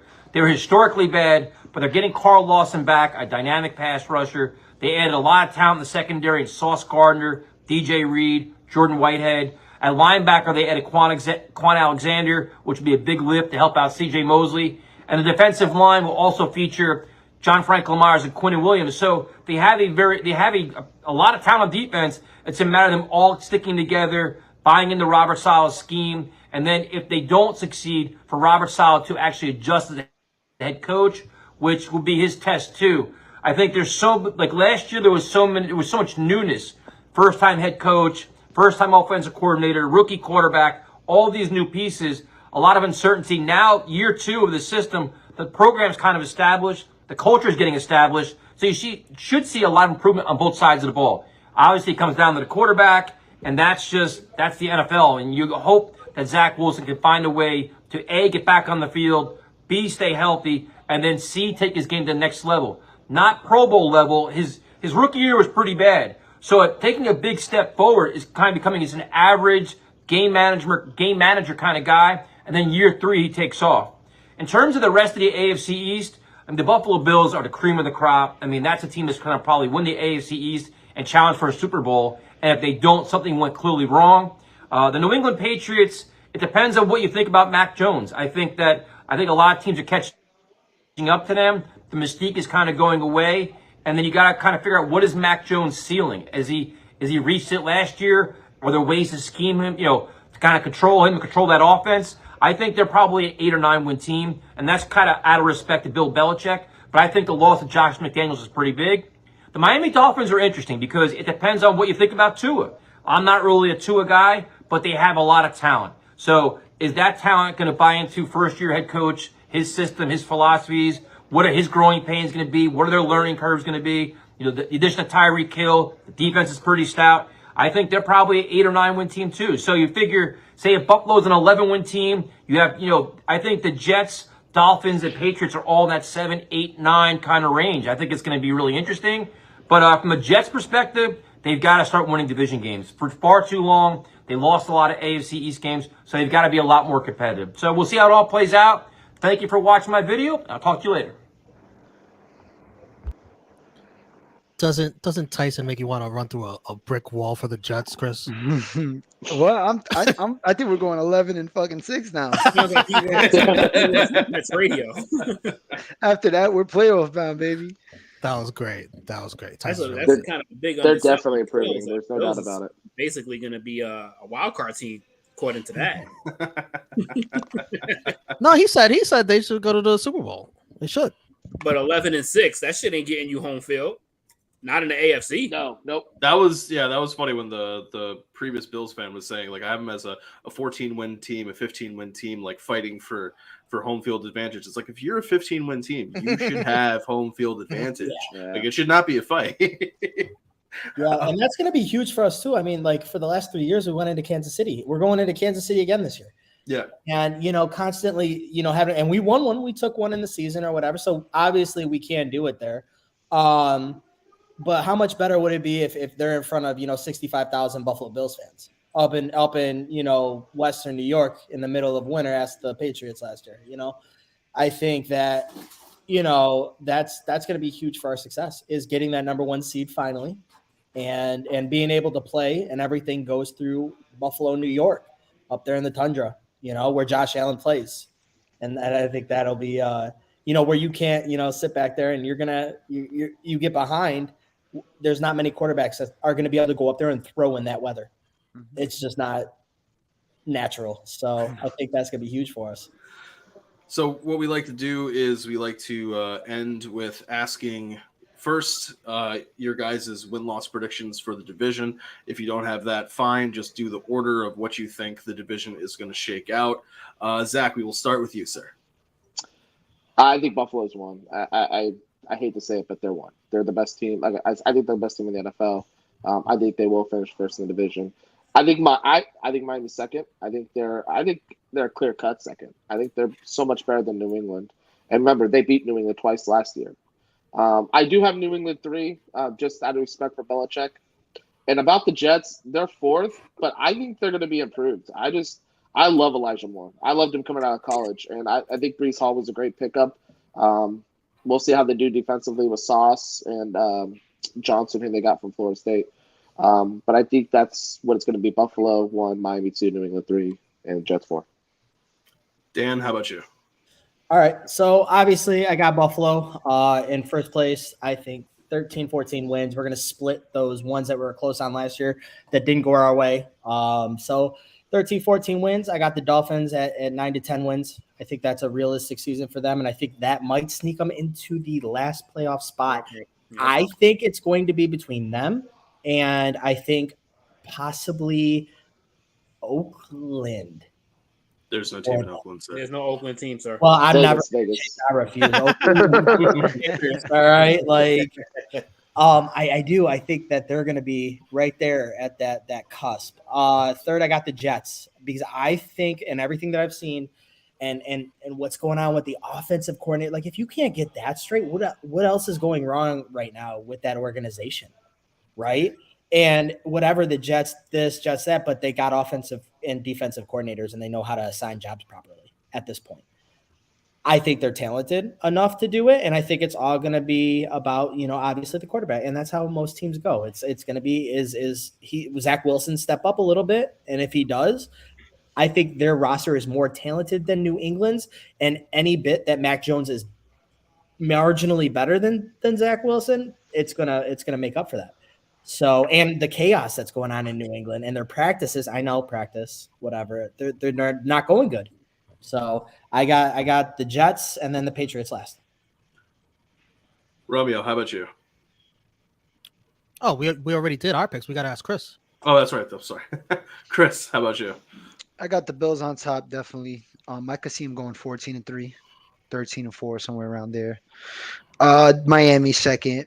I think they top out at 6 wins max. 10 wins. They can go 10-7. You did that on purpose, didn't you? No. Sorry, 10 wins. 10 wins. Sorry, the Mary Jane got to me.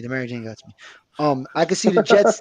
See, this is where it gets a little tricky, because I really do think it depends on how Zach Wilson performs. If he's trash, the Jets are coming in last. If he's good, I think Mac Jones is a little overrated. I think they're just going to be one game apiece, 7-10, 7-10, and 6-11, something like that. Very close, but I can't see the Jets finally making a little step towards some type of success. Hopefully, that's what we're hoping for right now. Just some progression. And one final thing that we also like to do is we like to go around and ask you guys, pick one player from another team in the division that you would wish was on your team. And Zach, we will start with you once again, sir. Josh Allen. He said, "Fuck that! I'm taking the layup right now." Yeah, I mean, after all that, I hate Josh. I do. I mean, but you gotta if you got a good quarterback in this league, you have a chance to win any game. So it's true. It's fair. I'll take Josh Allen. Dan, you already have an embarrassment of riches on your team, but is there some player that you would love to have on the Bills from the division? From the division, I'm trying to think if I wanted to go offense or defense. All right, so if we're playing situationally right now, I'd probably reach over to Xavier Howard, and with Tre'Davious White out, I think, and then Trey comes back and you got Xavier Howard, Tre'Davious White, Jordan Poyer, Micah Hyde on that back secondary. That's going to be fantastic. And Taron Johnson, who's a very underrated nickel corner, because we play most nickel. So he's always out on the field, and he's a top 3 guy. So I think those cornerbacks, I wanted to say Tyreek and Stephon Diggs, but we don't have a problem scoring. So I'm going. Yep. Romeo, how about you? I'm going to stick with Zach Wilson, and I'm going to upgrade. I'm going to give him some help. I'm going to say bye-bye, Corey Davis. Toodles, send you on your way, and I'll take Stephon Diggs. Chris, how about you? I would kind of like that Howard pairing with my man Sauce. I think that would be kind of interesting too. Ahmad Gardner. Sorry, with my man Mr. Gardner, Mr. Gardner. That would be a nice little interesting pairing. Besides the obvious choice of Josh Allen, but yeah, right. I would go with him, or even Tre'Davious White. Yeah. JJ, how about you? We also do the non-division team. So JJ, how about you? You know what? I want a dog on my team, right? I want a dog on that defense. Don't mess it up. Weird, right? Come on. What are you doing? I'm going to the worst team in this division. Give me motherfucking Matthew Judon. That motherfucker is Come on. You got to get Ryan Tannehill the fuck out of there. You got to get Josh Allen. What are you doing? No. That obviously Yes, that shows how I feel good about him. That is ridiculous. Come on. You could have taken one of the receivers. You could have also taken one of the receivers. I could have taken one of the receivers, but I don't want any of the receivers. I want to have a stout defense. Can you imagine giving Josh Allen, Derrick Henry to run the football? And that's an obvious choice. I'm trying not to be so fucking obvious. Well, you didn't really improve the team that much. I think the Titans got a good defense already. Jeez. I think offense is where you need the help, brother. You know what? I should take Zach Wilson. Zach Wilson, yes. Perfect. Hide the moms in Tennessee. I mean, come on, man. That's like literally playing Madden, right? When you get Madden 23, and the first thing I do as a Titans fan is immediately go trade for Josh Allen. That's like the first thing I do just to get that fucking duo. Like, come on, like nothing but one-on-ones for every receiver because they gotta respect everything. Yeah, come on. It's fun playing with him in Madden though. Like. This is the first time I got Madden in years because the Bills always sucked. I was like, I'm not getting this shit. I got the team. I didn't have to trade for anybody. Now they're the demo. You play and they're in the game for the demo. No, I picked up Odell. I did. I knew it. I had to. He's a good free agent. It's coming. It's coming.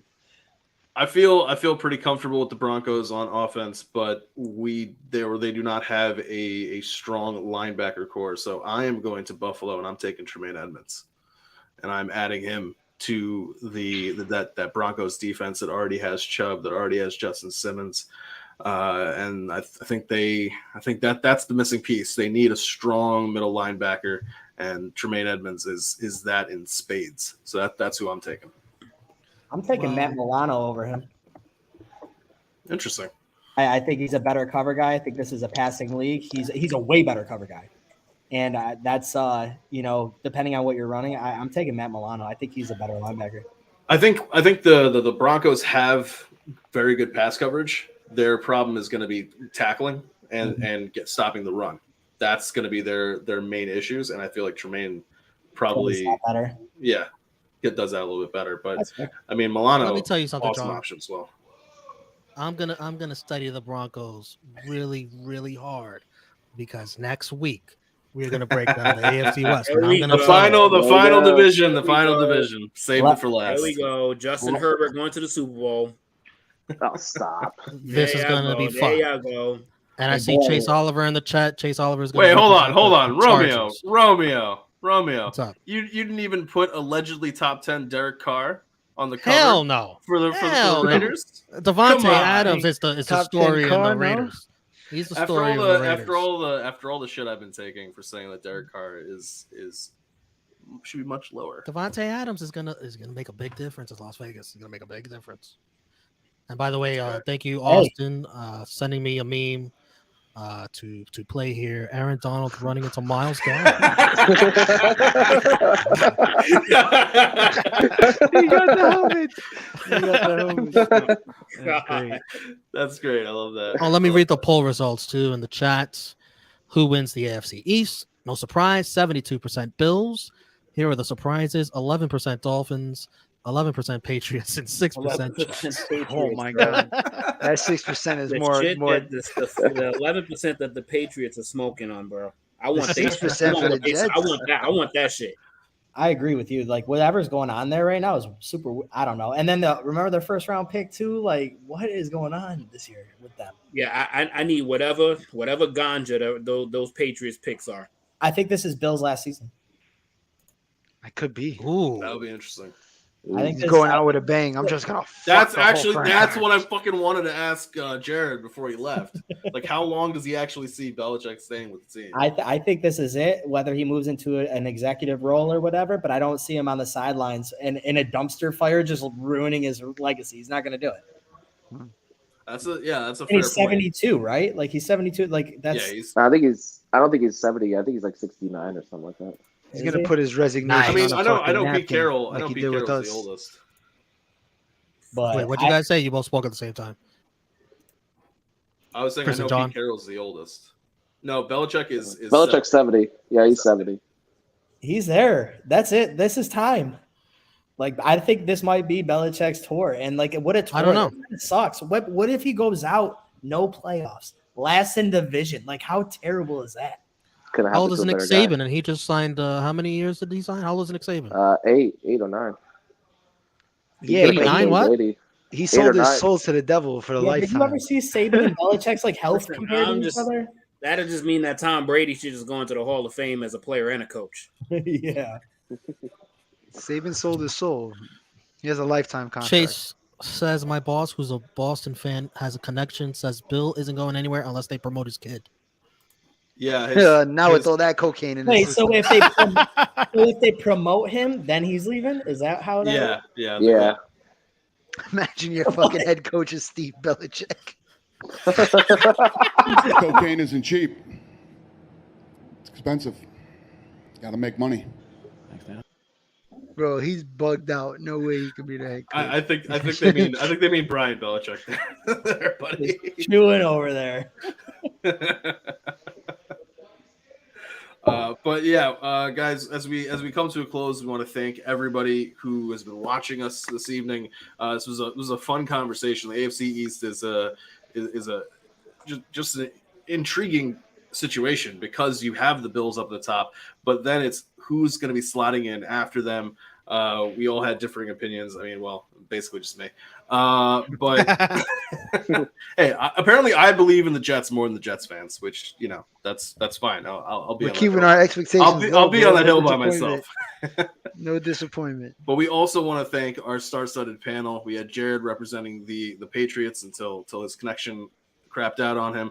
We had Dan repping the Bills. We had Zach holding down the Dolphins.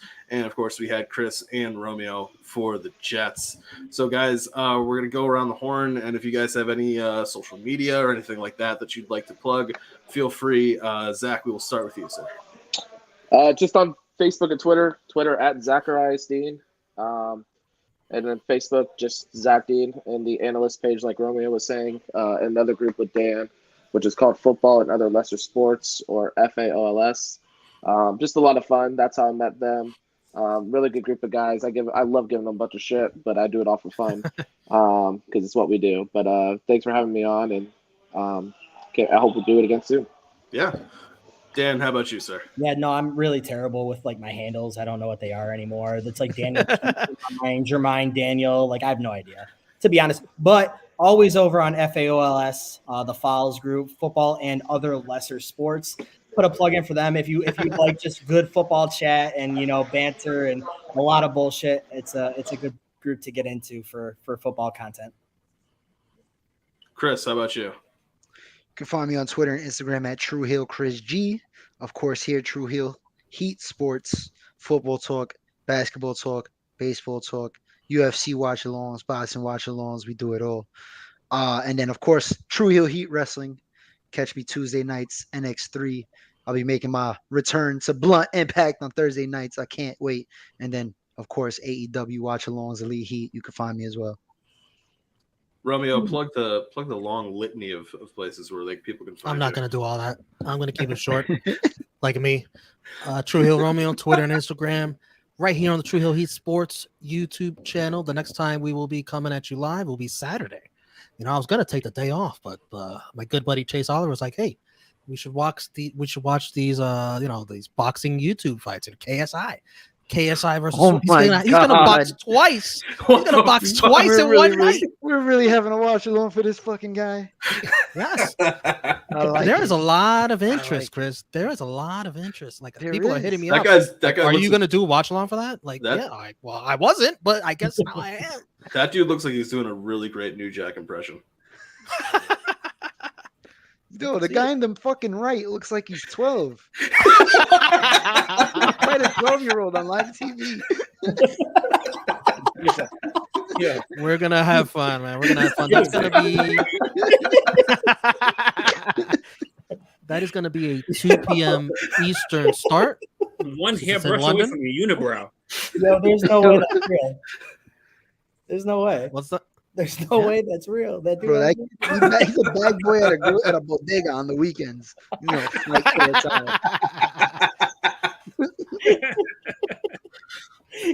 what's he looking at? He's looking for the exit sign. He's looking for the exit sign. That's what he's looking for. Don't look inspiring. He looked up. He's like, hilarious. Is that the exit? Is that how we get out of here? Oh, he said he works at the bodega. JJ, tell the people where they can find you, sir. Oh, God. I'd love to see somebody go to jail for child abuse. And he put assault on a minor on fucking DAZN. I mean, if that does happen, we'll be following it live on THH Sports. But JJ, on Instagram, you can find me at TrueHill_TopGuyJJ on the True Hill Sports channel with these guys, with Romeo, with StatKing, with any sports fans that we would love to just chat it up with. And on the True Hill Heat Wrestling channel, when my schedule allows, you can catch me on Saturdays at 11 with my boy SP3 and the beautiful Miss Chrissy Love on the Anchor podcast, True Hill Heat. Can't wait to be back on there again. We just celebrated the 5-year anniversary on there, so that was pretty freaking sweet to be around for 5 years. So that was pretty fire. This is always funny with you guys. I mean, Jesus, I just can't get over them fucking 11% Patriots fans. Those 11%ers. Well, you add up all that percentage, like that everyone who did not say Bills, it's a little crazy. It's a little crazy. I mean, look, maybe I was out there with that 5-12 for the Dolphins, but 11% for the Patriots. 11%? 11? That's pretty hefty. I try to not be biased. I really try. That poll, I don't know if people could read, or that poll was to win the division. Not you are basically in the division. You're basically saying Josh Allen gets hurt and Tua stinks. You're basically saying that. And that's what you need. That's what you need. Jets don't take the field at all. And you guys can catch me on Dark Power covering AEW Dark, Elevation, and NWA Power, and Rampage Wrap Up with True Draw Josh, where we talk about everything that happens on AEW Rampage. And of course, here on THH Sports, breaking down everything that happens during football. I can't wait for the season. But before we get to the season, we start covering games. We will be covering the AFC West next week. That one's going to be That one's going to be a fun one. I mean, we saved. John, it for are you going to be last. unbiased? Are you going to be unbiased in your picks? I'm always unbiased. Hey, John. Yeah. Hey, John. Let's ride. Broncos country. Let's ride. Yeah. Ride. I hated that guy for years because of that Super Bowl, but now I got to root for him. So. That's right, baby. But yeah, guys. So we want to thank you guys, everybody, again for tuning in. We want to thank our guests for appearing with us. The only other, I mean, we did have one. I mean, we covered 2 out of the news pieces. The other one was that Dallas Cowboys Tyron Smith is facing a surgery for a torn hamstring, possible December return. So that's going to change things for protecting Dak Prescott and for Ezekiel Elliott. I mean, Tony Pollard and his ability to run between the tackles. So I might want to change my predictions. I might want to change a little bit my records. Yeah, left tackle. That's not a big one. That's not a big loss at all. Surgery on the hamstring. Yeah, that dude done for the year. Well, no, it tore and came off the bone. Yeah, he done for the year. He done for the year. Yeah. He done for the year. They're saying December return. I was like, bro, December 2023. Like, what is split planting? Like, that's their whole job. Yeah. It's a plant. That's what. Yeah, December 2023. I don't know. He's done. Yeah, he's done. He's done. So yeah, that opens up that whole division.